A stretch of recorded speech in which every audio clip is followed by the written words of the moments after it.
Welcome to Vendetta Files, where mysterious cases' secrets come back into the light, unsolved crimes and forgotten stories leaves a trace. It was a particularly grim November evening in the year 1892, a night when London seemed intent on drowning itself in a suffocating yellow fog. Outside the comfortable confines of 221B Baker Street, the world was reduced to a spectral haze. The gas lamps along the street were mere smudges of sickly amber light, struggling against the oppressive vapor that clung to the rooftops and swirled thickly in the gutters. I sat by the fire, attempting to immerse myself in a recent treatise on tropical diseases, a remnant of my own days in Afghanistan, but my attention wandered. My companion, Mr. Sherlock Holmes, was in a mood of restless energy that I knew only too well. For 3 days, the criminal world of the metropolis had remained stubbornly dormant, offering up nothing more complex than a petty jewelry theft in Camberwell, which Holmes had solved in the time it took to smoke half a pipe. Deprived of mental sustenance, Holmes was like a caged panther. He had spent the last hour pacing the length of our sitting room, his lean frame vibrating with suppressed electricity, his sharp features drawn tight with boredom. He would periodically stop at the window, drumming his long, nervous fingers upon the pane, staring out into the impenetrable gloom. "It is a universe of utter banality, Watson," he declared suddenly, turning from the window with a dramatic swirl of his dressing gown. "The engine of the human mind is far too grand a machine to be permitted to idle so. My brain requires a problem, a cipher, a tangled skein of human deviousness to unravel. Without it, I stagnate. Surely the fog itself offers some atmospheric diversion," I ventured, knowing the futility of my attempt to soothe him. "Atmosphere is a poor substitute for data," he retorted, snatching up his violin bow and striking a discordant chord that made me wince. "The criminal classes have lost their enterprise. I have half a mind to go down to Scotland Yard and kick Lestrade in the shins, merely to see if it provokes a reaction." He paused, his head tilting sharply to one side. The bow hovered inches above the strings. The silence in the room was absolute, save for the crackle of the coal fire. "Hark," he murmured. I strained my ears but heard nothing beyond the distant, muffled rumble of the city. "I hear nothing, Holmes." "Precisely, Watson. You hear the general cacophony, I hear the specific anomaly." He moved swiftly back to the window, pressing his forehead against the cool glass. "A hansom cab stopped outside our door some 2 minutes ago. The horse is tired. I hear the shifting of hoofs on the cobblestones, a distinct uneven rhythm indicating a loose shoe on the near foreleg. Yet the passenger has not disembarked. Perhaps they are merely checking an address in this pea soup," I suggested. "Hardly. The driver has already turned away another potential fare." I heard the sharp refusal. "No, the occupant of that cab intends to visit us, yet they hesitate. They sit in the dark, gathering their courage, terrified of the very thing they have come to reveal. A client, Watson, and one in extremity, if I am not mistaken." Hardly had the words left his lips than the downstairs bell gave a violent shuddering ring, as if pulled by a hand trembling with urgency. Holmes's lethargy vanished instantly. His eyes gleamed with predatory intelligence, and a flush of color returned to his pale cheeks. He tossed the violin onto the settee. "The game is afoot, Watson. A late-night visitor in such weather almost invariably means a capital affair. Pray, put aside your tropical diseases. I suspect we are about to deal with a malady far closer to home." A moment later, Mrs. Hudson, looking suitably perturbed by this late intrusion, opened the door to announce, "A Mr. Arthur Pendleton to see you, sir. He says it is a matter of life and death." The man who staggered into our sitting room was a study in terror. He was perhaps 50 years of age, dressed in the sober, well-cut tweed suit of a professional man, a solicitor or perhaps a senior bank clerk. But his appearance was wildly disheveled. His top hat was crushed in one hand, his iron-grey hair was plastered to his sweating forehead, and his eyes were wide, staring, and underlined by dark, bruised circles of exhaustion.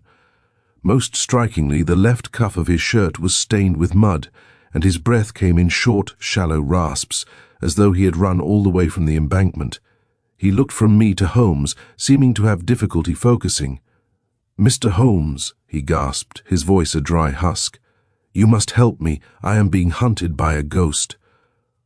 Holmes guided the trembling man to the armchair I had just vacated and poured him a stiff brandy. "Compose yourself, sir," Holmes said, his voice calm and authoritative. "The spectral world is outside my jurisdiction, but the human agents who oft employ it as a disguise are very much within it. Drink this, the warmth will do you good." Pendleton gulped the brandy down with shaking hands. A little colour returned to his ashen face. He looked at Holmes with a mixture of desperate hope and lingering fear. "You are observing me, sir," Pendleton said wretchedly. "I see your eyes taking in my state." "I am," Holmes replied quietly, leaning against the mantelpiece and lighting a cigarette. "I observe a man who is fastidious in his habits. Your fingernails are impeccably kept, save for the ink stains on the right index and middle finger, suggesting you are a chief clerk or accountant who still writes ledger entries manually. Yet tonight you have been running blindly through the streets. The mud on your left knee and cuff indicates a fall on the pavement, likely near a construction site where the clay is exposed. And you are terrified not of what you have done, but of what you have seen." Pendleton gaped. "You are a wizard, Mr. Holmes. I am indeed the head clerk at Harris & Sons, the shipping firm in the city." "Tut, mere observation." Holmes waved a hand dismissively. "But tell me, Mr. Pendleton, why have you come to me at this hour, seemingly pursued by the very Furies themselves?" Pendleton leaned forward, his eyes boring into Holmes's. The fear returned, sharp and visceral. "Because, Mr. Holmes," he whispered, "tonight under the gaslight in Blackfriars Court, I watched a man die. There were 3 of us standing there, surrounded by the fog. I saw him fall. I saw the life leave his eyes. But I swear to you, on my immortal soul, there was no one near enough to touch him. He was murdered by a shadow, and now that shadow knows I saw it." Holmes leaned back in his armchair, the smoke from his cigarette curling into the air like the very fog he had just been decrying. He did not speak for a long moment, his eyes half closed in a manner that an outsider might mistake for lethargy, but which I knew signified his mind was racing at a lightning pace. "A shadow, Mr. Pendleton?" Holmes asked softly, his voice cutting through the tension of the room. "The word is evocative, certainly, but scientifically imprecise. Before we delve into the supernatural, let us attend to the material. For instance, your watch." Pendleton blinked, confused by the sudden shift. My watch, sir? It is currently 4 minutes fast," Holmes remarked, gesturing vaguely toward the man's waistcoat. "A man of your meticulous nature, as evidenced by the neatly trimmed edges of your ledger-stained cuffs, does not permit his timepiece to wander. You deliberately set it forward this morning. Why? Because you had a meeting of such gravity that the fear of being late outweighed the necessity of accuracy. You were meeting Silas Vane, were you not?" Pendleton gasped, his hands gripping the arms of the chair. "How could you possibly—" "The evening papers mention Vane's return from the Levant," Holmes interrupted with a dismissive wave. "And since Harris & Sons handles the bulk of the Eastern Mediterranean trade, it was a simple matter of synthesis. Now, pray continue. You were in Blackfriars Court with Mr. Vane. Who was the third party?" "It was Julian Vane, Silas's nephew and heir," Pendleton replied, his voice still trembling. "The 3 of us had met to discuss a confidential matter regarding a missing manifest, a ledger of great importance. We chose Blackfriars Court because it is secluded, away from the prying eyes of the office staff. The fog was so thick you could barely see your own hand, but the court is lit by a single large gas lamp at its center." I leaned forward, my medical interest piqued. "And what happened to Silas Vane?" "We were standing in a triangle," Pendleton explained, his eyes staring into the distance as if reliving the horror. "Silas was directly under the gaslight. Julian was to his left, perhaps 6 feet away, and I was to his right, at a similar distance. We were arguing. Silas was shouting that he had been betrayed. Suddenly he stopped mid-sentence. His eyes bulged, his hands flew to his throat, and he fell. But as he went down, Mr. Holmes, something moved. "The shadow," Holmes prompted, his eyes now wide and piercing. Yes, a shape darker than the fog swept between Silas and myself. It had no sound, no weight. I felt a rush of cold air, like a draught from a tomb. By the time I reached Silas, he was dead. His face was a mask of agony, turned a hideous shade of purple. I looked up, thinking an assassin had leapt from a window, but the walls of the court are windowless warehouses, and the only exit was the narrow archway behind me. No one passed me. No one passed Julian. Silas Vane died in an empty circle of light, touched by nothing but a ghost. Holmes rose and began to pace the room, his long strides covering the floor with rhythmic precision. "Fascinating," he murmured. "A death in an open space, witnessed by two observers, with no physical assailant present. Tell me, Mr. Pendleton, did you notice any smell, any sound, however faint, a hiss, a click, a rustle of silk?" "Nothing but the sound of the fog dripping from the eaves," Pendleton whispered, "and the flickering of the gaslight. It dipped for a second, almost going out as the shadow passed, and then flared back up to its full height." "And the body?" I asked. "Did you examine it?" "I am no doctor, Major Watson, but the man was clearly beyond help." Julian cried out for the police and ran toward the main road. I admit I panicked. I felt a terrible sensation of being watched from the gloom. I ran the other way, toward the river, fell in my haste, and eventually found a cab. I could not go home. I could not go to the police. I came straight here. Holmes stopped pacing and stood before our visitor. "You did well to come, though your flight will certainly look suspicious to Inspector Lestrade when he inevitably arrives at the scene. Watson, if you would be so kind as to fetch my heavy ulster and your service revolver.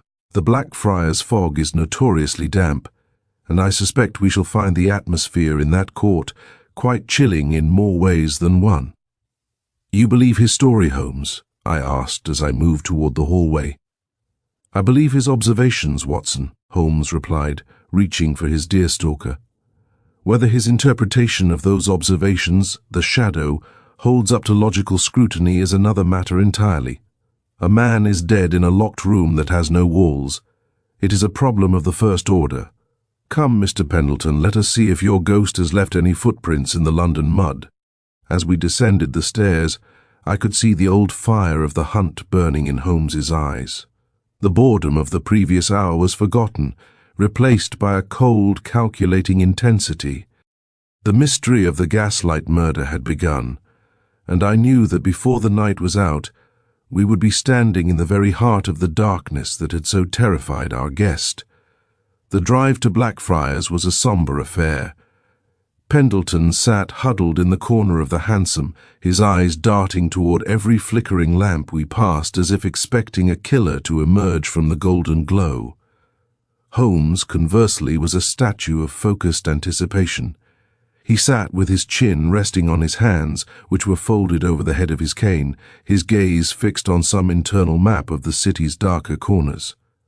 When we arrived at the entrance to Blackfriars Court, we found it already guarded by a stolid constable whose cape glistened with the dampness of the night. A second figure, short and wiry with a rat-like persistence in his features, stepped out from the shadow of the archway. It was, as I had expected, Inspector Lestrade. "Ah, Holmes!" the inspector cried, his voice echoing hollowly against the brickwork. "I might have known this would draw you out. A strange business, this. A wealthy merchant drops dead in a courtyard, and his own nephew claims the devil himself did the deed." "The nephew is here?" Holmes asked, stepping out of the cab and immediately scanning the ground. "In the warehouse office across the way, shivering over a cup of tea. He's as white as a sheet, rambling about shadows and cold winds. If you ask me, it's a simple case of a weak heart and a thick fog, though I'll admit the look on the dead man's face is enough to give a man the shivers." Holmes ignored the inspector's assessment. He had already produced his powerful magnifying glass and was dropped to his knees on the damp flagstones. I followed him into the center of the court, where the body of Silas Vane still lay. The scene was exactly as Pendleton had described. A single ornate gas lamp stood on a wrought-iron pedestal in the center of the small, stone-flagged square. Beneath it, sprawled in an ungainly heap, was the victim. Silas Vane was a large man, dressed for the elements in a heavy fur-lined overcoat, yet his posture suggested a sudden, violent collapse. His face was indeed a terrifying sight, swollen, congested, and turned a deep, bruised purple. His fingers were clawed, as though he had tried to tear the very air into his lungs. "A clear case of asphyxiation, Holmes," I remarked, kneeling to examine the neck. "Yet there are no marks of a ligature, no bruising of the throat, and no sign of a struggle. It is as if he simply forgot how to breathe, or as if the air itself turned to poison for a single moment," Holmes murmured. He was not looking at the body, however. He was examining the base of the gas lamp. He circled it slowly, his nose inches from the ironwork. "Tell me, Lestrade, has anything been moved?" "Nothing. We're waiting for the wagon to take him to the mortuary." Holmes stood up and looked toward the narrow archway, the only entrance to the court. The walls are 20 feet high and entirely blank. No windows, no fire escapes. The ground is hard stone. "Mr. Pendleton, you say you were there." He pointed to a spot 6 feet to the right. "And Julian Vane was there. The shadow passed between you and the victim?" "Yes," Pendleton whispered, leaning against the archway for support. "It was a ripple in the air, Mr. Holmes. A darkness that moved faster than a man could run." Holmes climbed onto the small stone plinth of the lamp-post. He peered into the glass lantern, which was still burning with a steady hissing flame. He took out a silk handkerchief and carefully wiped a smudge from the exterior of the glass, holding it up to the light. "Note the soot, Watson," he said, his voice ringing with a peculiar sharpness. "Evenly distributed on 3 sides, yet the 4th pane is remarkably clean, as if the heat had been concentrated elsewhere. And look at this." He pointed to a tiny, almost invisible crack in the lead seating of the glass. "A defect in the lamp?" I asked. "Hardly a murder weapon, Holmes. In the hands of a genius, Watson, a pebble can be a cannonball, and our antagonist is certainly no amateur." He stepped down, his eyes scanning the perimeter once more. He stopped suddenly at a small drainage grate near the wall. He poked his cane through the bars, then withdrew it, sniffing the tip.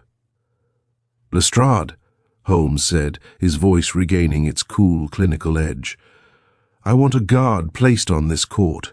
No one is to enter, and more importantly, no one is to touch that lamp. I shall also require the names of the last 3 lamplighters who serviced this district." "The lamplighters?" Lestrade laughed. "Come now, Holmes. The man died of a fit. The nephew and this gentleman here are just jumpy from the fog. A fit does not cause a gas lamp to flicker in sympathy, nor does it leave a scent of bitter almonds in a London drainpipe." Holmes snapped. "Watson, we must speak with Julian Vane. I wish to see if his shadow had the same dimensions as Mr. Pendleton's." As we walked toward the warehouse, I looked back at the lone lamp in the center of the courtyard. It seemed to me then like a gallows, standing silent over the dead man. Holmes's interest in the lamp-post was baffling. To my medical eye, Silas Vane had died of a sudden, inexplicable respiratory failure. But to Holmes, the stones and the iron were whispering a different story, one that I, for all my proximity to him, was still entirely deaf to. The warehouse office was a cramped, draughty room smelling of stale tobacco and damp parchment. Julian Vane, a man in his late 20s with the dissipated air of a gentleman who spent too many hours in the card rooms of Pall Mall, sat hunched over a scarred oak desk. His evening clothes, though expensive, were rumpled, and his face was a portrait of terrified exhaustion. As we entered, he looked up, his eyes darting toward the door as if fearing the shadow had followed him inside. Lestrade stood by the hearth looking down at the young man with a mixture of professional skepticism and thinly veiled contempt. "Now, Mr. Vane," Lestrade said, tapping his notebook, "Mr. Sherlock Holmes has joined us. Perhaps you could repeat your account of the, spectral visitor." Julian Vane wiped a shaking hand across his brow. It wasn't a visitor, Inspector. It was a void. One moment my uncle was shouting at me about the Levant manifest, accusing me of losing it or worse, selling the data to our competitors, and the next he simply stopped. This coldness swept past me. It wasn't the wind, the fog didn't even shift. It was as if the temperature dropped 40 degrees in a heartbeat. Silas gasped, and then he was gone. I saw a dark shape, like a man-sized blot of ink, vanish into the wall. Holmes had been standing by the window, but he turned sharply at the mention of the manifest.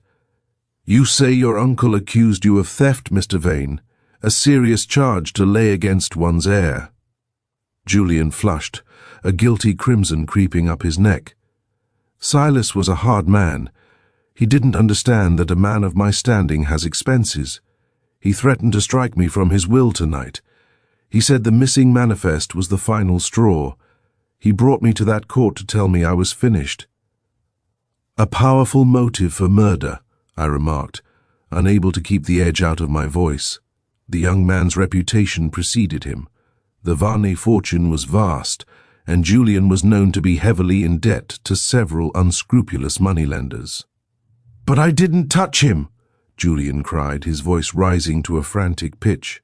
"I was 6 feet away. Pendleton saw it. How could I kill a man from 6 feet away without a weapon, without a sound, and leave no mark upon him?"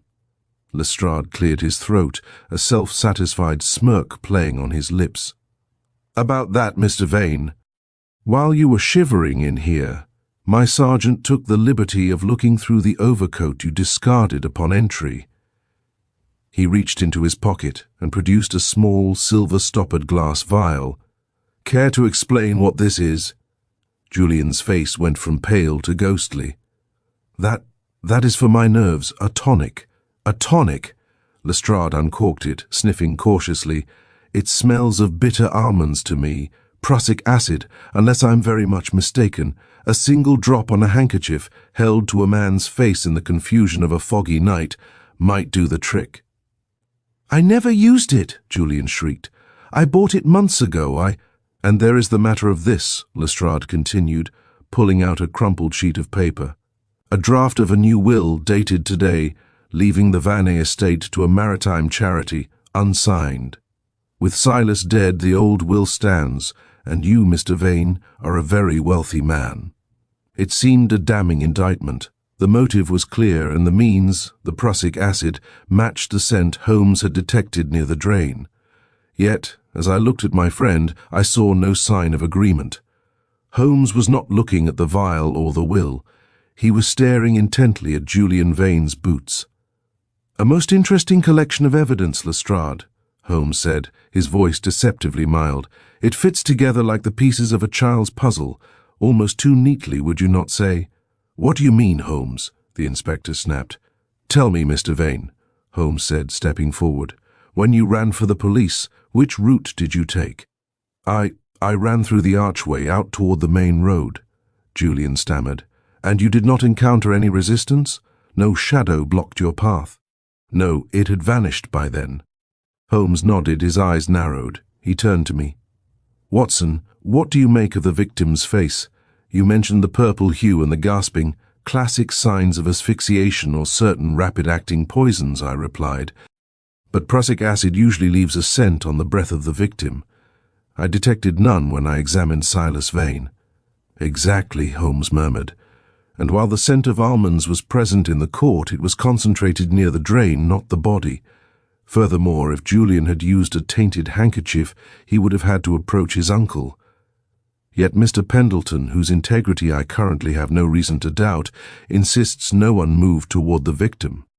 Holmes walked over to Julian and, to the young man's shock, knelt down to inspect the hem of his trousers.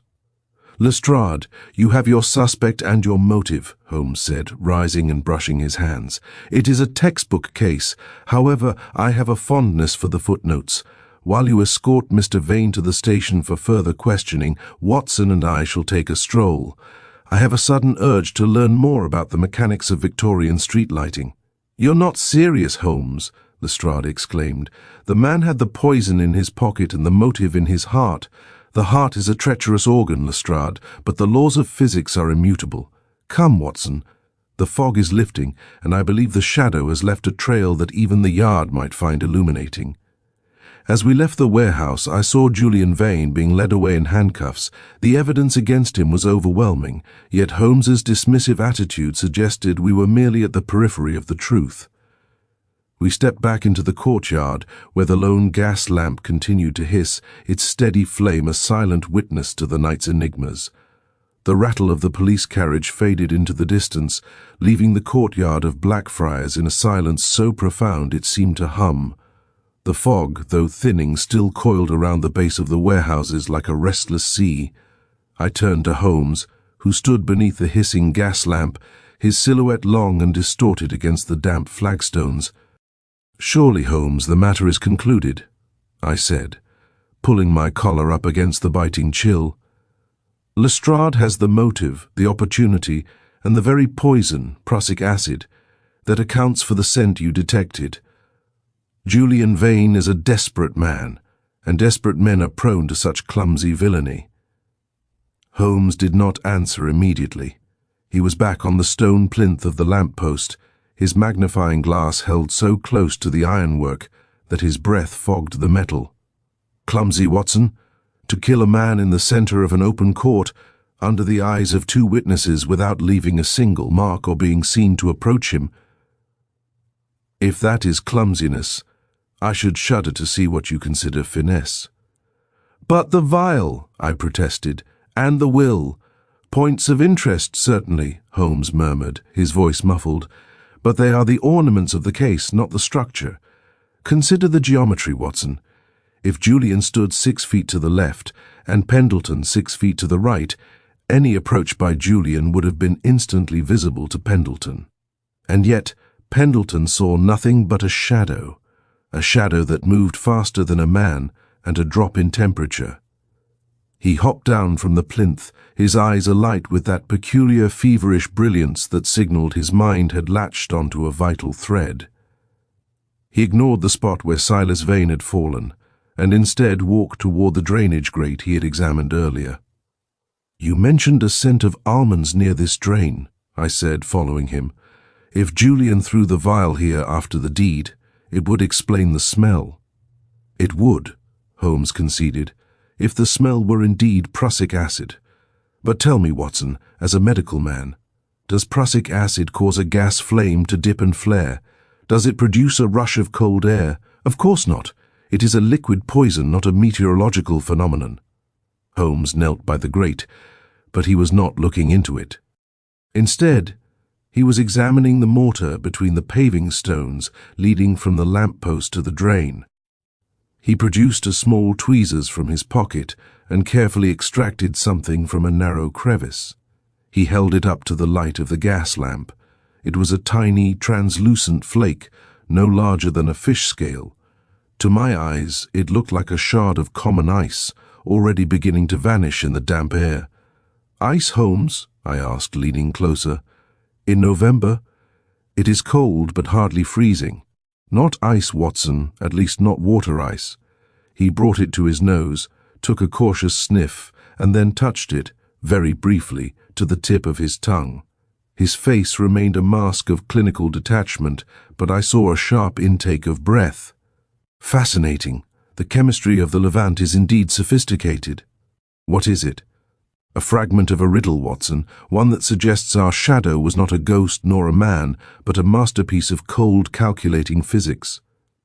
He stood up and began to scan the walls of the surrounding warehouses once more. "Tell me, Watson, did you notice the cleanliness of the fourth pane of glass on the lamp?" "I did.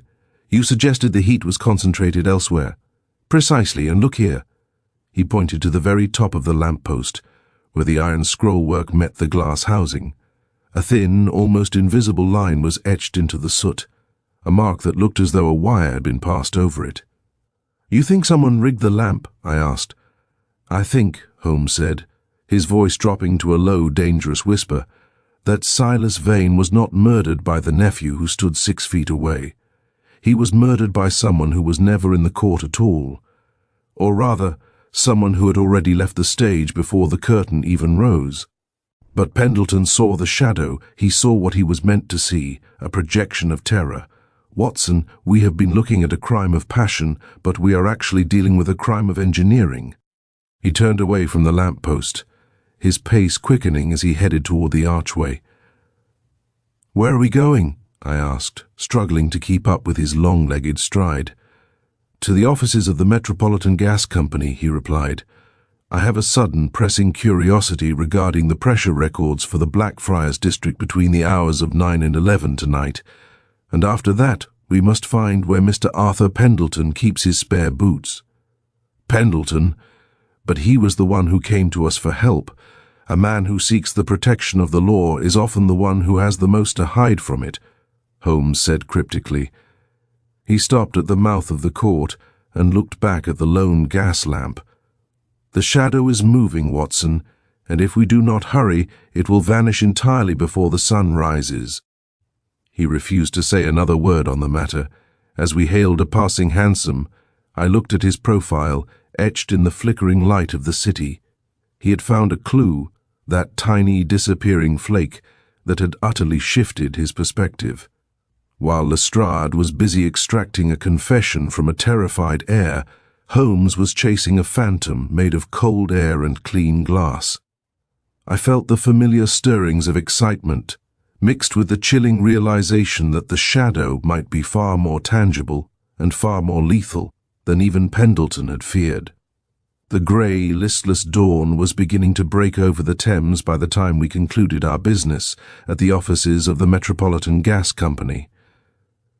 Holmes had spent an hour pored over the pressure gauge charts with a look of terrifying concentration, his long, thin index finger tracing the jagged lines of the ink feed. "Look here, Watson," he had whispered, pointing to a sharp, localized dip in the pressure at exactly 10 past 10 the previous night, followed by a violent, momentary surge. "The heartbeat of the city, and for 1 minute, Blackfriars Court suffered an arrhythmia. The shadow did not merely pass, Watson, it was breathed into existence." We did not return to Baker Street. Instead, Holmes urged our driver toward the modest lodgings of Mr. Arthur Pendleton in Bloomsbury. The air had grown sharper, a biting wind cutting through the thinning fog, but Holmes seemed oblivious to the cold.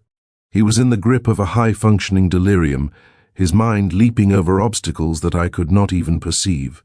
"You suspect Pendleton now?" I asked, my voice raspy from the night's exertions. "Yet he was the one who sought us out. If he were the killer, why bring the world's most famous private detective to his doorstep? A classic maneuver, Watson, to hide in the light.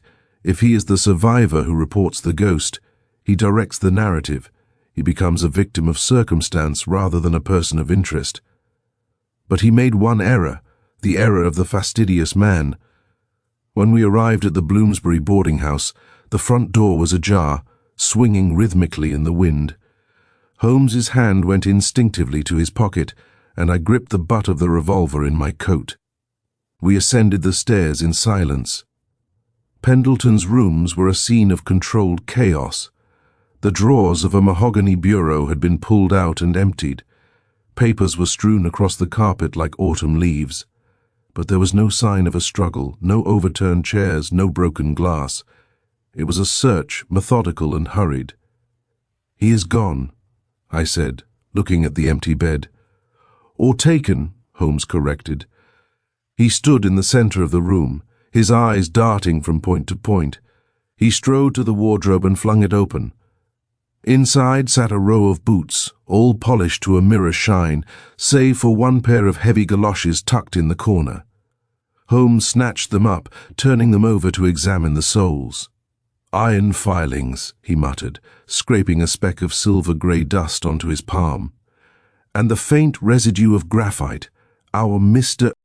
Pendleton has not been spending all his time at Harrison Sons' ledgers. He has been frequenting a machine shop." Suddenly, the sound of heavy footsteps echoed on the landing. I whirled around, leveling my pistol at the door, but it was only a breathless and disheveled Inspector Lestrade. His face was flushed, and his usual bravado was replaced by a look of genuine alarm. "Holmes!" he cried, leaning against the doorframe. "Thank God I found you.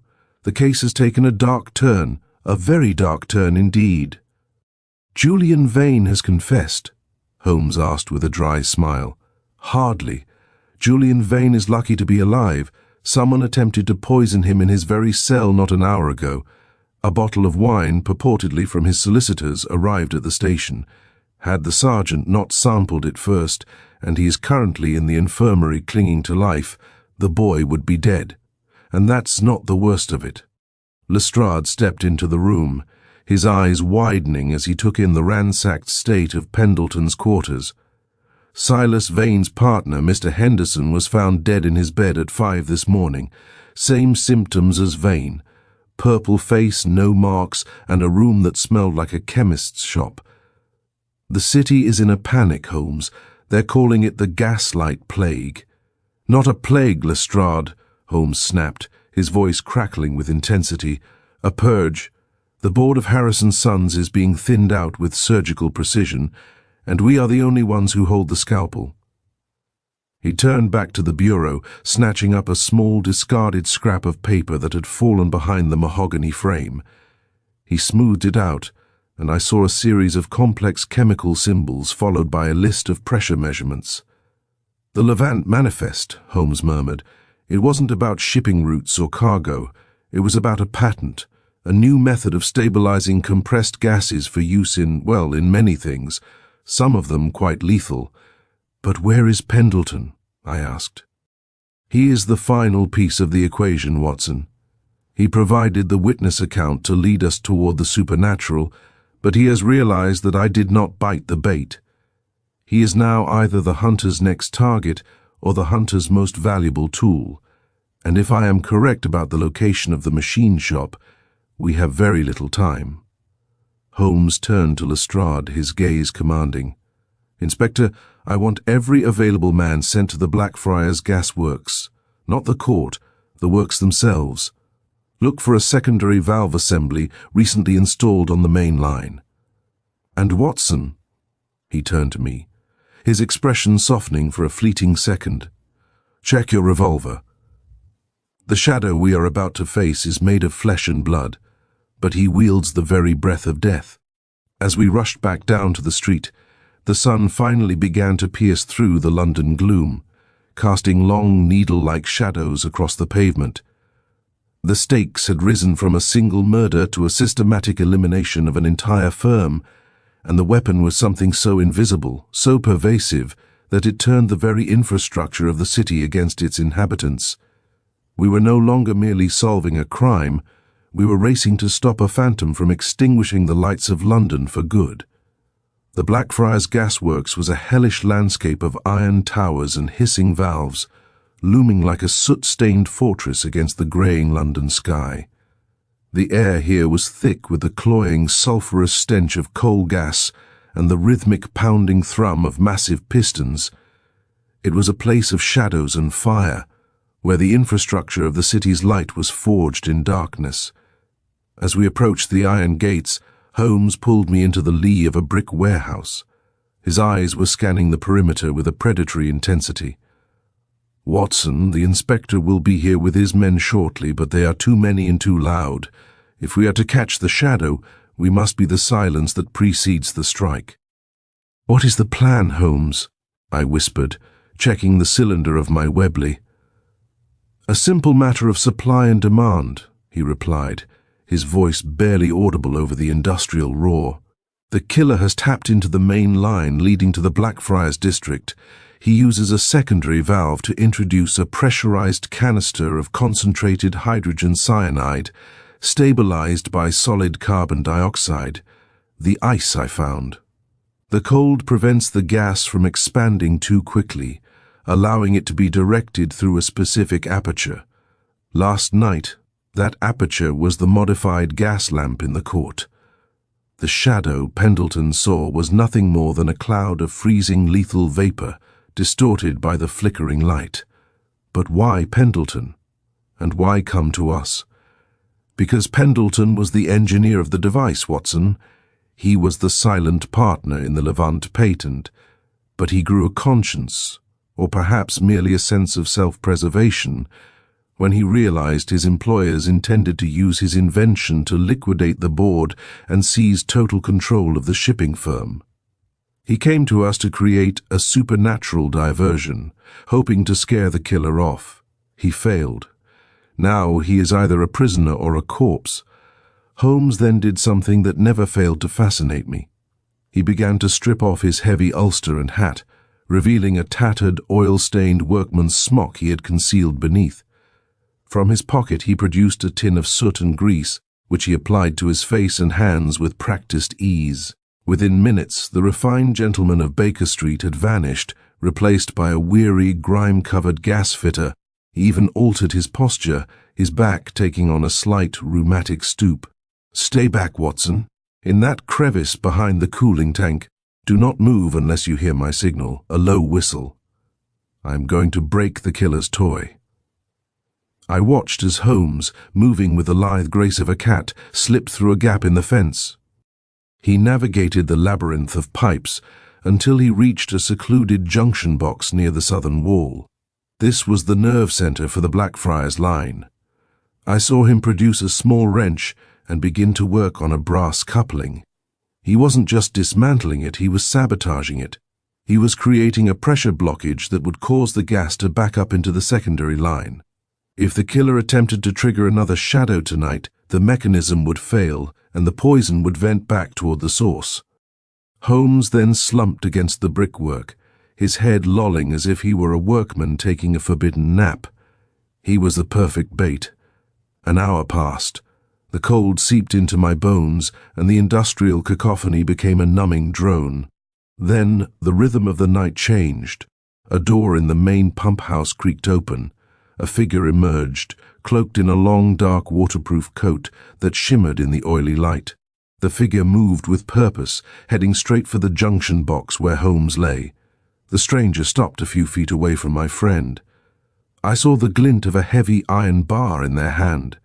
They looked down at the sleeping workman, then toward the gauge on the junction box. A sharp, hissed curse escaped their lips as they saw the pressure needle hovering in the red. "Drunken fool," the figure muttered. The voice was cold, cultured, and familiar. The figure reached out to shove Holmes aside, but the workman moved with explosive speed. Holmes's hand shot out, seizing the stranger's wrist. The iron bar clattered to the ground. "I believe you'll find the pressure is quite high tonight, Mr. Henderson," Holmes said, his voice ringing out with a terrifying clarity. I sprang from my hiding place, revolver leveled. The figure whirled around, the hood of the cloak falling back to reveal the face of the man Lestrade had reported, dead only hours ago, Mr. Henderson, Silas Vane's partner. "Dead men tell no tales, Henderson," Holmes said, rising to his full height and wiping a streak of grease from his brow. "But they also rarely take a stroll through a gasworks at midnight. Your death was a masterful piece of misdirection, a staged scene with a waxen dummy and a bribed physician designed to move you beyond suspicion while you finished the job." Henderson snarled, his eyes darting toward the shadows. "You think you've won, Holmes? I have the patent. I have the power to turn this city into a tomb with a single turn of a wheel."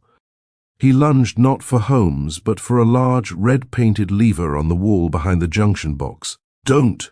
Holmes shouted, but it was too late. Henderson threw his weight against the lever. There was a sickening, high-pitched whistle, the sound of gas screaming through a restricted pipe, and then a muffled explosion from somewhere deep within the brickwork. A cloud of white vapor, biting and cold, began to billow from the very coupling Holmes had sabotaged. "The backflow," I cried, covering my face. "Back, Watson, out of the enclosure." Holmes grabbed my arm, dragging me toward the fence. Henderson, however, did not run. He stood paralyzed as the shadow he had created for others now enveloped him. He gasped, his hands flying to his throat in a grotesque parody of Silas Vane's final moments. The hunter had been caught in his own snare, and as the white mist swallowed him whole, I knew that the mystery of Blackfriars Court had reached its lethal conclusion. The arrival of Lestrade and a phalanx of police officers coincided with the thinning of the lethal white mist. Because the compound was stabilized by solid carbon dioxide, It dissipated rapidly once exposed to the gusting winds of the Thames, leaving only a faint, lingering scent of bitter almonds and a frost-covered junction box. Henderson lay gasping on the soot-stained ground, his face the same terrifying shade of violet that had marked his victims. He was alive, but the very shadow he had engineered to kill his partners had seared his lungs with a permanent, agonizing brand. "A doctor, Lestrade! Quickly!" I cried, stepping forward to offer what medical aid I could. "He'll have the best physicians the prison service can provide, Watson," Holmes said, his voice cold as he watched the officers haul the broken man away. "But for now, I believe we owe the inspector an explanation for how a dead man came to be haunting the Blackfriars gas works." We returned to the warmth of Baker Street a few hours later. The sun was now fully up, though its light was pale and watery. Holmes, having scrubbed the grease from his face, sat in his usual chair, his long legs stretched toward the fire, while I poured the brandy. Lestrade sat opposite him, notebook in hand, looking like a man who had seen a ghost and was still waiting for it to be debunked. "The case, Lestrade, was a masterpiece of misdirection," Holmes began, tapping the dottle from his pipe. "From the moment Mr. Pendleton arrived at our door, we were presented with a supernatural puzzle, a man killed in an open court by a shadow that moved with impossible speed. But as I have often told Watson, when you eliminate the impossible, whatever remains, however improbable, must be the truth." "But the shadow, Holmes," Lestrade interjected. "Two men saw it. They saw exactly what physics dictated they should see," Holmes replied. "The Levant patent, which I correctly surmised from the clues in Pendleton's room, concerned the transport of compressed gases. Henderson, a man of ruthless ambition, saw a more immediate use for the technology. By mixing concentrated hydrogen cyanide, prussic acid in gaseous form, with crushed solid carbon dioxide, or dry ice, he created a weapon of singular horror." I leaned forward. "The dry ice, Holmes? That was the flake you found." "Precisely, Watson. Dry ice sublimes. It turns directly from a solid to a cold, heavy gas. When released under pressure through the modified gas lamp I examined, it created a localized cloud of freezing vapor.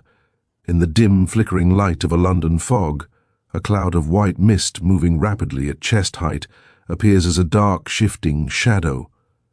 The cold air Pendleton felt was the carbon dioxide. The death that followed was the cyanide." "And the lamp?" I asked. "How was it triggered?" "The lamp post was the delivery system. Henderson had Pendleton, a gifted engineer, modify the internal piping. The shadow was released not by a hand in the court, but by a valve at the gasworks, timed to a specific drop in mainline pressure. It was a sniper's bullet made of air. Henderson stood at the works, watched his gauges, and fired the cloud down the pipe to Blackfriars Court. The clean pane of glass, I noticed, was where the nozzle had been fitted, preventing soot from accumulating." Lestrade scratched his head. "But what about the nephew, Julian? He had the poison in his pocket." "A plant inspector, Henderson knew Julian was a spendthrift and a fool. He placed the vial in Julian's coat to provide you with a convenient scapegoat. As for Henderson's own death, it was a classic bolt-hole maneuver. He used a minor version of his gas trick to feign a seizure, bribed a corrupt medical examiner, whom I shall name for you shortly, and died to remove himself from the board of directors before he could be questioned. He intended to vanish with the patent and the company's assets once the rest of the board was liquidated." "And Pendleton?" I asked. "A man caught between his greed and his soul," Holmes said sadly. "He helped Henderson build the device, but realized too late that he was merely another witness to be disposed of. He came to me hoping I would solve the ghost mystery without uncovering his own role in the engineering. He is currently in custody, and I suspect he will be very forthcoming in exchange for his life." Holmes took a long sip of his brandy, his eyes reflecting the dancing flames of the hearth. "It was a cold-blooded scheme, Watson. Henderson didn't just want the money, he wanted to prove he could kill with the very element that defines our modern city, the gas that lights our streets. He turned the light into a shroud." I looked at my friend, struck once more by the terrifying reach of his intellect. He had seen through the fog, through the supernatural terror, and through the elaborate stagecraft of a murderer, reducing a ghost to a series of chemical equations and pressure charts. "A remarkable case, Holmes," I said. "A logical one, Watson," he corrected, though a small smile played on his lips. "But I think I shall forego the evening papers for a few days. I have had quite enough of the Gaslight for 1 week." The arrest of Mr. Henderson and the subsequent recovery of the modified Levant Manifest sent shockwaves through the city of London. For several days, the newspapers were filled with sensationalized accounts of the Gaslight Ghoul and the spectre of Blackfriars. As is often the case, the official credit for the resolution of the mystery fell largely upon the shoulders of Inspector Lestrade. The Daily Gazette ran a 3-column spread praising the Yard's untiring vigilance and scientific approach to the capture of the murderous shipping magnate. Holmes, far from being piqued by this lack of public recognition, seemed positively delighted by it. He spent the 3 days following the encounter at the gasworks in a state of tranquil exhaustion, alternating between long bouts of violin playing and the meticulous indexing of his criminal records. "Let them have their headlines, Watson," he remarked one afternoon, puffing contentedly on a cherrywood pipe. "Lestrade has a position to maintain and a pension to secure. I have the satisfaction of a problem solved, which is a far more durable currency. Besides, the more the public believes the police are omniscient, the more cautious the truly clever criminals become. The fate of the conspirators was settled with the grim efficiency of the British legal system.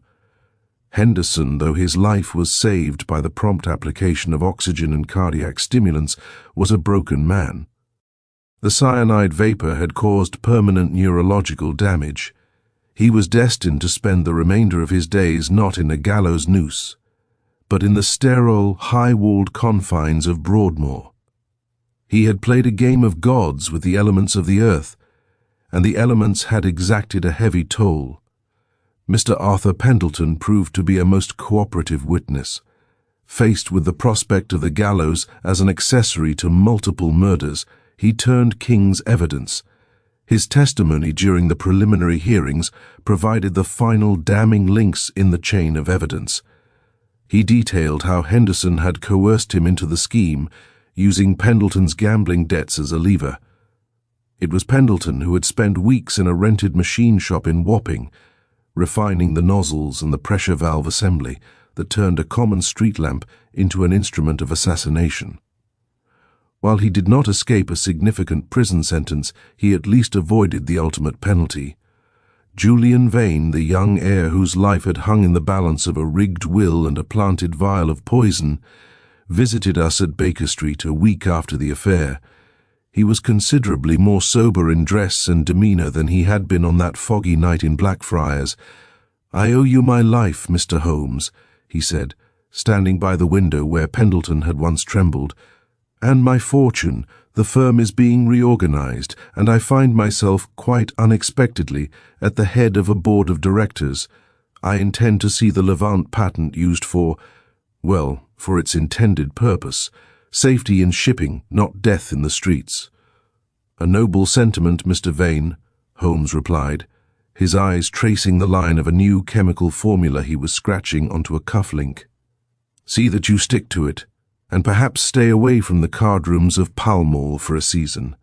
A man who has looked into the mouth of a cyanide cloud should have a newfound appreciation for the value of clean air and a clear conscience." When Julian had departed, Holmes turned to me with a look of dry amusement. "Do you think he will reform, Watson?" "He seems genuinely shaken," I replied, "but the habits of a lifetime are not easily discarded. True enough, the individual is an insoluble puzzle, though in the aggregate he becomes a mathematical certainty. One can never foretell what any one man will do, but you can say with precision what an average number will be up to." I sat back, reflecting on the case. It had been a harrowing journey from the suffocating fog of November to the cold, clinical truth of the gasworks.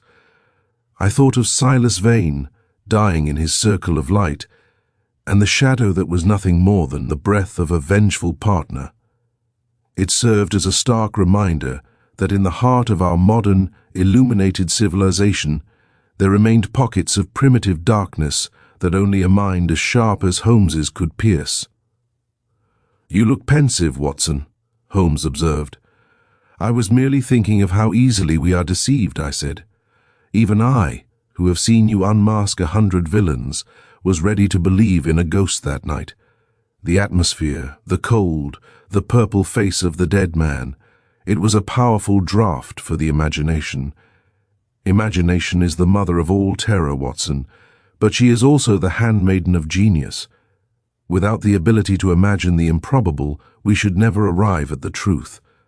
Now, if you are quite finished with your ruminations, I believe Mrs. Hudson is bringing up the tea, and unless I am mistaken, the postman has just left a letter with a bohemian stamp. I suspect our next problem may involve a different sort of shadow, one cast by a throne." The yellow fog had finally surrendered to a crisp, biting wind that swept the London streets clean, leaving the city beneath a canopy of cold, brilliant stars. Inside the sitting room of 221B Baker Street, the fire roared with a renewed vigor, casting dancing shadows against the walls lined with Holmes's vast reference library. The case of the murder under the gaslight had been officially closed in the eyes of the law, but for me the echoes of that freezing white mist still lingered in the quiet moments of the evening. I sat in my armchair, nursing a final cup of tea and watching my companion. Holmes was currently hunched over his chemical table, his silhouette sharp against the glow of a Bunsen burner. He was absorbed in a delicate experiment involving the crystallization of lead acetates, seemingly having forgotten that he had just unraveled one of the most sophisticated industrial conspiracies to ever threaten the city. "It is a curious thing, Holmes," I remarked, breaking the comfortable silence. "The very infrastructure of our progress, the gas that illuminates our hospitals, our streets, and our homes, was turned into a silent executioner. It makes one wonder if every advancement carries with it a hidden shadow." Holmes paused, a glass pipette suspended in mid-air. He turned his head slightly, his hawk-like features illuminated by the blue flame. "Progress, Watson, is a double-edged blade," he said, his voice dropping into that thoughtful, resonant tone he reserved for his more philosophical moods. The chemist who discovers a cure for a fever also discovers the means to concoct a tasteless toxin. The engineer who builds a bridge also understands how to make it collapse. Nature is indifferent to our morality. She merely provides the laws. It is the human heart that decides whether the gaslight reveals the truth or conceals a murder. Yet, without your intervention, the shadow would have remained a ghost, I countered. Henderson would have succeeded, and the world would have blamed a phantom or a weak heart. Holmes gave a dismissive wave of his hand, returning to his beaker. "I am merely a reconnoitering officer, Watson. I observe the terrain and report on the disposition of the enemy's forces. The ghost was an insult to the intelligence. To suggest that a spirit requires the specific pressure drop of a municipal gas line to manifest is to suggest a remarkably bureaucratic afterlife. No, the moment Pendleton mentioned the flickering lamp and the drop in temperature, the supernatural was dismissed. What remained was the thermodynamics of death." He stood up, shedding his stained laboratory apron to reveal the sharp lines of his frock coat. He walked to the window and looked out at the street below. Baker Street was peaceful, the steady glow of the lamps providing a sense of security to the evening commuters. "You see those lamps, Watson?" he asked, gesturing toward the street. "The average Londoner sees safety. I see a network of veins carrying a volatile energy that can be manipulated by anyone with a wrench and a grievance. We live upon a thin crust of order, beneath which the fires of chaos are always smoldering. My role, and perhaps yours as my chronicler, is to ensure that the crust does not break too often. The next case, the heavy thud of the mail slot interrupted his musings. A moment later, Mrs. Hudson appeared, carrying a single envelope on a silver salver. The paper was of a heavy, expensive vellum, and as Holmes took it, I caught a glimpse of a crest embossed in scarlet wax. Holmes's eyes brightened instantly.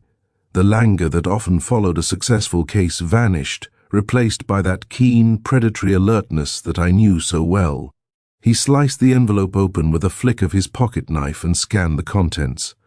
"Ah, Watson, it seems the continent has heard of our little diversion in Blackfriars. A certain Count von Ormstein finds himself in a position of extreme delicacy regarding a photograph and a lady of some renown. It appears our services are required in the matter of a royal scandal." He tossed the letter onto the table and reached for his violin, the first notes of a complex Bach fugue filling the room. The transition was seamless, from the cold mechanics of a gasworks murder to the gilded intrigues of European royalty. "The game is always afoot, Watson," he said over the music, his eyes gleaming with the thrill of a new problem. "The world is full of obvious things which nobody by any chance ever observes. Come, fetch your coat. I believe the night air will be quite bracing, and I have a sudden desire to see if the telegraph office is still open." As I followed him out into the night, I looked back one last time at the warm amber glow of our sitting room. The mystery of the gaslight was over, but in the sprawling, restless labyrinth of London, 1,000 other shadows were waiting to be chased. With Sherlock Holmes at my side, I knew that no matter how dark the corner, there would always be a light brought to bear upon the truth. A week had passed since the dramatic events at the Blackfriars gasworks, and London had begun to settle into the familiar, soot-stained routine of December. The gaslight ghoul had been relegated to the back pages of the gazettes, replaced by news of the impending Christmas festivities and the usual political squabbles in Parliament. Yet, for Sherlock Holmes, the case remained like a jagged shard of glass, transparent, yet capable of drawing blood if handled without care. He had spent much of the morning in a state of profound silence, his long, thin legs draped over the arm of his chair, his eyes fixed upon a small, leather-bound ledger we had recovered from Henderson's secret safe. It was the Levant Manifest in its original form, the document for which Silas Vane had lost his life. "You are unusually somber, Holmes," I remarked, setting aside my medical journals. "The culprit is in custody, the patent is secured, and the city is safe. Surely the ledger holds no further terrors." Holmes tossed the book onto the table with a sigh of frustration.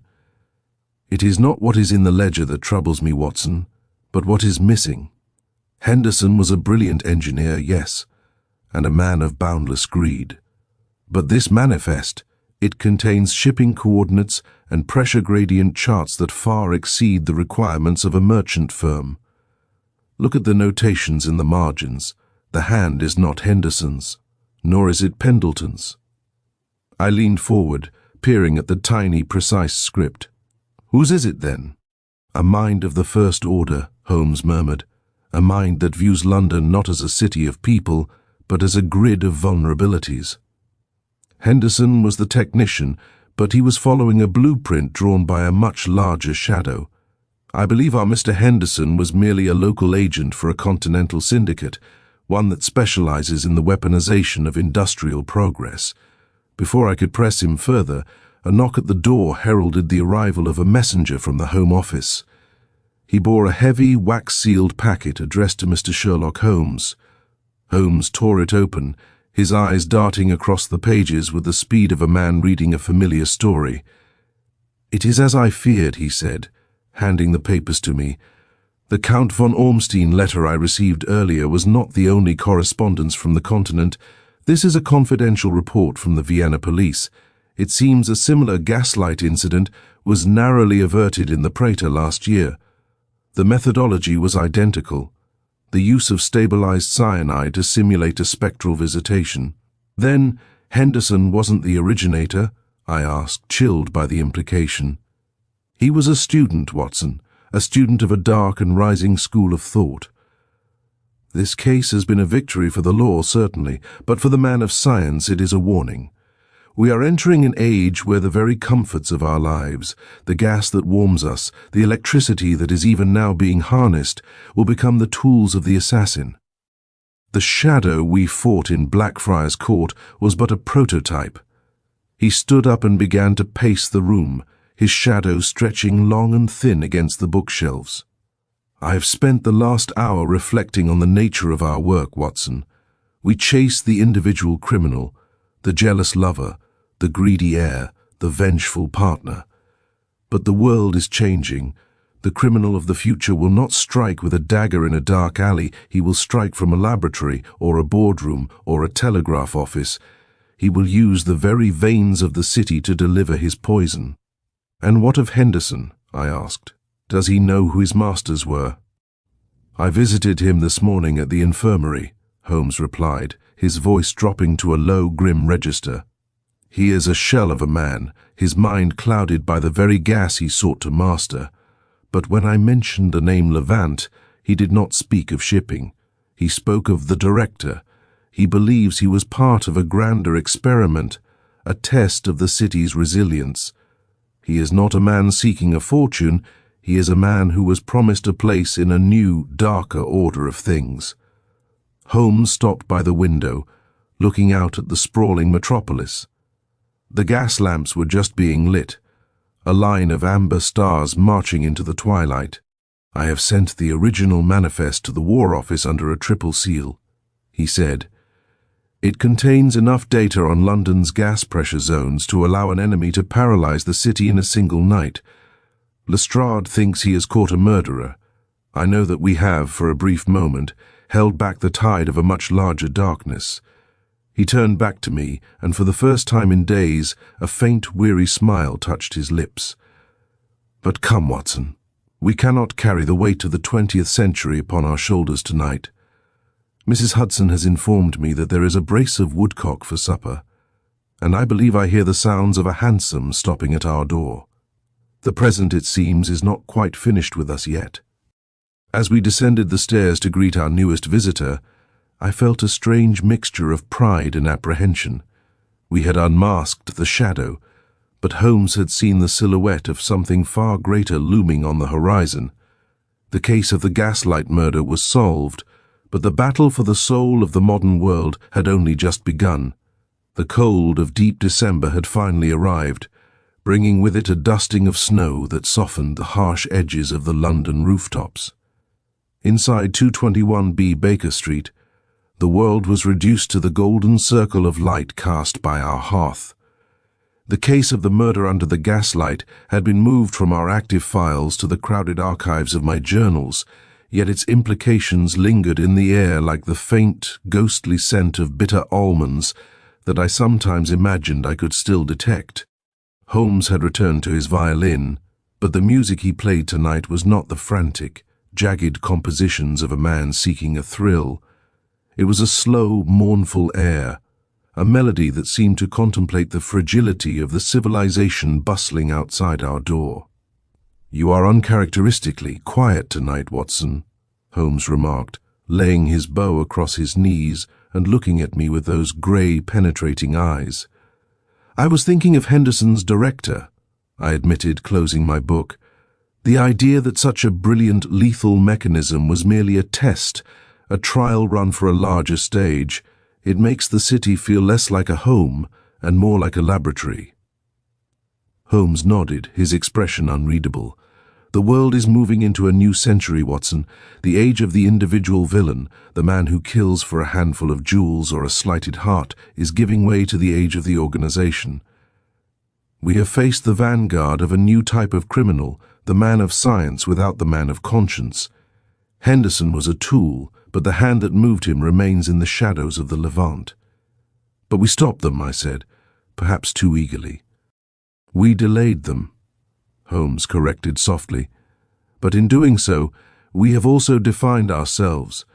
We are the friction in their machine. As long as there is a mind that refuses to be dazzled by the supernatural and insists upon the cold, hard logic of the material world, Their shadows will always be found out. He rose and walked to the mantelpiece, picking up a small, jagged piece of iron, the nozzle he had retrieved from the modified lamppost. He turned it over in his long fingers, a trophy of a hunt that had nearly cost us our lives. "You know, Watson," he said, a sudden flash of his old, mischievous wit returning to his gaze, "Lestrade sent me a note this afternoon. He has been promoted to a senior grade at the Yard. He attributes his success to his thorough investigation of the chemical properties of coal gas." I couldn't help but laugh. The audacity of the man. He was ready to arrest Julian Vane for a ghost murder until you dragged him to the gasworks. "Let him have his glory," Holmes said, waving a hand dismissively. "The praise of the multitude is a fickle thing. I prefer the company of a well-ordered brain and a friend who does not mind the occasional explosion in the sitting room. My reward is the fact that tonight, several thousand Londoners are walking beneath the gaslights in perfect safety, never knowing how close they came to a very dark and final sleep." He turned back to the window, watching as a hansom cab pulled up to the curb 3 stories below. A tall man in a heavy travelling cloak stepped out, looking up at our windows with an expression of frantic urgency. "But hark, Watson. If I am not mistaken, the peace of our evening is about to be shattered. The man below has the gait of a traveller who has crossed the channel in great haste, and the mud on his boots is of a reddish hue, the distinct clay of the Belgian coast." The doorbell rang, a sharp, insistent peal that echoed through the quiet house. Holmes's lethargy vanished in an instant. The violin was returned to its case, and he straightened his collar, his eyes shining with that familiar predatory brilliance. "A new problem, Watson, and if the haste of his arrival is any indication, it is one that will require all our faculties. Put away your medicine and reach for your coat. The shadows of the past may be long, but the mysteries of the present wait for no man." As the heavy footsteps of our new client ascended the stairs, I looked at Holmes, thin, wiry, and crackling with an almost superhuman energy. I realized then that no matter how sophisticated the crimes of the future might become, or how vast the conspiracies that lurked in the darkness of the coming century, they would always have to contend with the man in the deerstalker. The door opened, and as the cold air of the landing rushed in, Holmes stepped forward to meet it. The case was closed, but for Mr. Sherlock Holmes, the light of reason would never be extinguished.